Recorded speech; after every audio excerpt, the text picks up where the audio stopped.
Ilagay dapat ng ilagay sa lalagyan para hindi kumakalat. Diyan ka lang muna. Danaan lang, baka masira mo eh. Sabihin mo, basag-basag yung ano mo. Padala mo.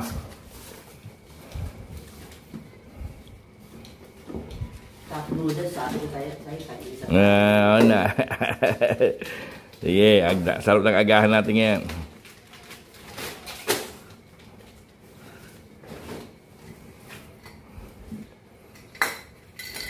No, pasag na. Ano yan? Tumbler.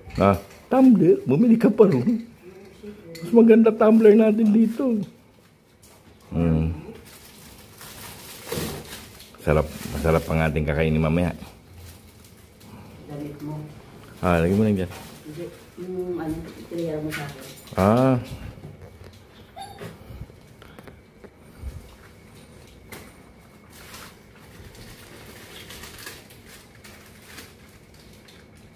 Ano yan?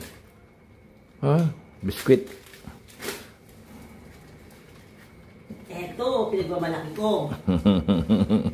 Ayan na. Taran! Ay! Ano yan? Puta, pamalo yan ha!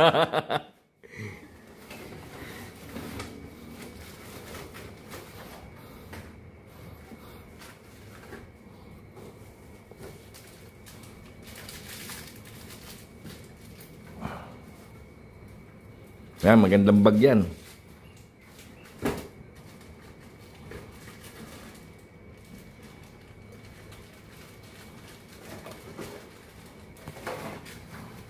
Makasilip nga yung loob eh.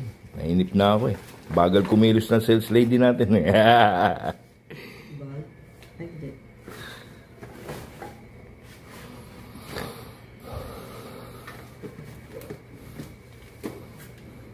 Pabango.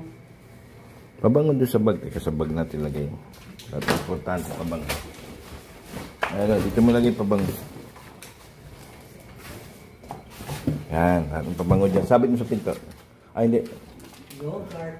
Yogurt. Mga pagkain dyan. Sige, damit pagkain.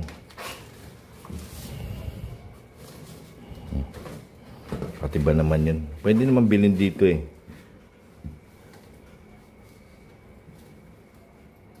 Ay, hindi nabasag? Buti. Gagamitin ko yan. Baka dito mabasag.